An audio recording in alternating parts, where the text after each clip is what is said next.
Okay, now we're back. Sorry about the delay here. So we have the first two sides of the post done. Now I'm going to do this other side. And I just made up this quick little jig. It's basically just going to help me keep this sort of steady while I assemble it. Because remember, the opposite side, the glue is not set yet.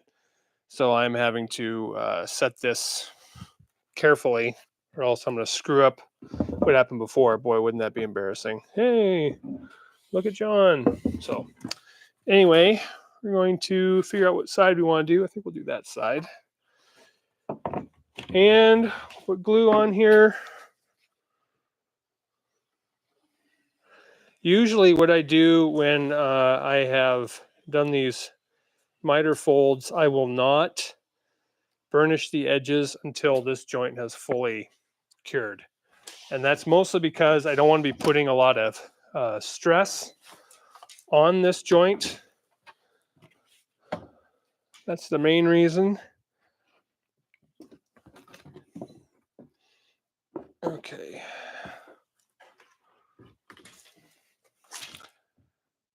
Make sure it's perfectly aligned here at the top.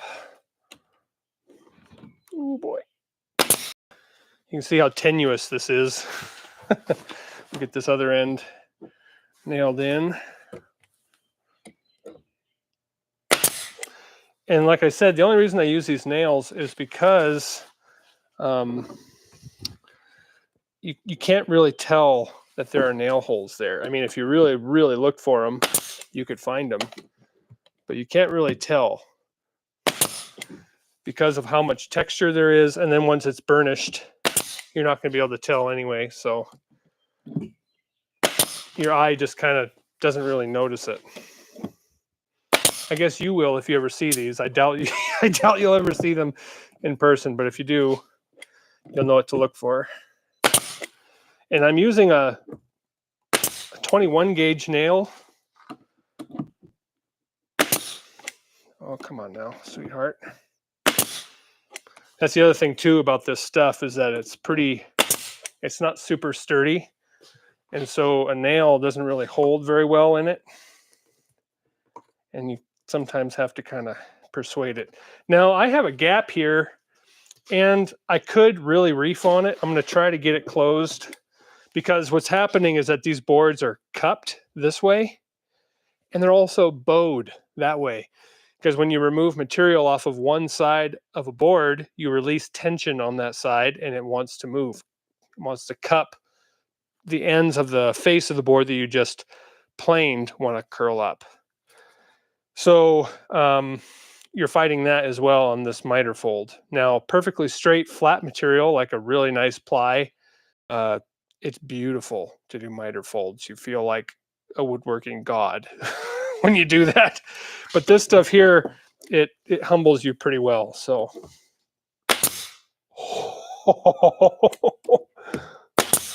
also, nails deflect really easily. That one came like right next to my thumb, and that would have been an inch worth of nail, 21 gauge nail into my finger.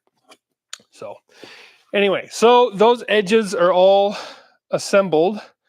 Now, what you're doing with this rustic stuff is you're getting as much as you possibly can perfect, and then you're living with the rest of it. Not because you're okay being sloppy, but mostly because there's not a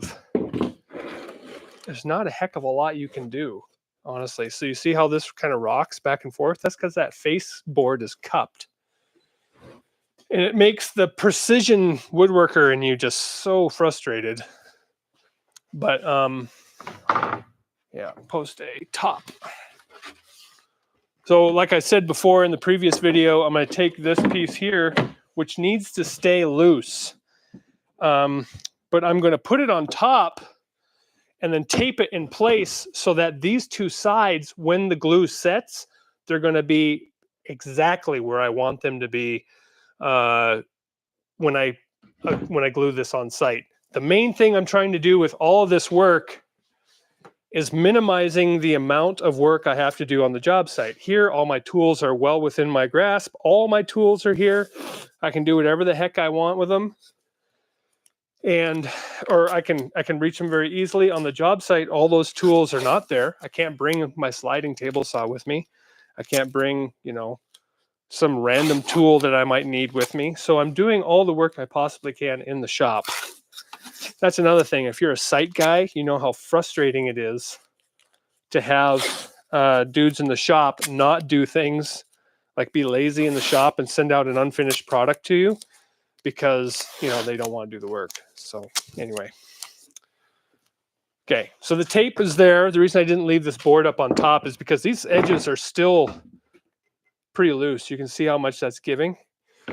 And once this is up here and taped in place, it's not going to do that anymore. It'll hold itself in place. So I'm going to tape this edge. If I can get this tape to agree with me. Like that. Now to lock that in, I'm going to tape this other side. I'm also noticing to see if everything is square up at the top.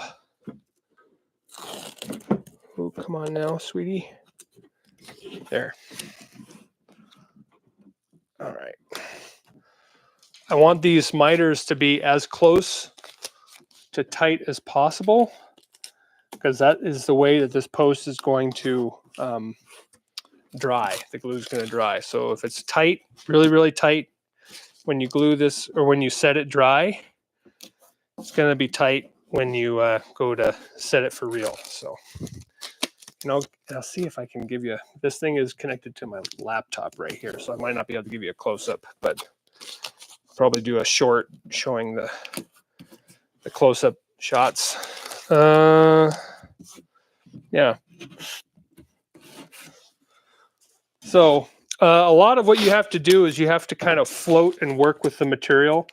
The material is not something that you can just perfectly shape to what you need it to be, because the feature that we're trying to hold on to is how rustic and cool this exterior looks. And in order to accomplish that well without it looking like junk, you have to kind of float and move as you're setting everything up. So, okay, so that's it. That's all I have to do. Remember, I nailed those other sides, and when I go to set this in place finally, because I'll remove this when I get to the job site. It'll be transported like this. When I get to the job site, I'll remove this piece. I'll set the other three pieces over top of the existing post, and then I'll take this piece and I'll put it up into place and finish nail it there. You know, glue it, do everything, tape the edges once those have been nice and perfectly seamed up and the glue is dried. Then I'll go over it with a screwdriver or basically a round hard device to roll over those edges, these fine points here, to close that gap. You're going to have gaps no matter what. The surface of the material is inconsistent. Usually the material is bowing. Usually the material is, you know, the face is thicker and thinner in different spots. And so that is just, you're not going to get a perfect glue up with this rustic stuff. So you have to manipulate it after the fact. And like I said in the other video, when you go to burnish these edges, it's going to make it look more natural, because a rough hewn post like this with perfectly square edges just looks weird. You look at it and you go, that's not right. So anyway, that's all set. I have one other post to do, and then half of a beam. I have a big beam that has to set into place. It's 255 inches long. We're going to do that in separate sections. So if you want to see the finished product of that, go ahead and subscribe, like this video, do whatever. I have a whole bunch of other videos on here if you're interested. I'm just a one-man cabinet shop. That's it. Nothing special. But I shoot it to you straight. So if you have any questions about anything, let me know. Be happy to answer those questions. Thanks for watching. We're going to end the stream right now, and thanks for following along. I really appreciate it.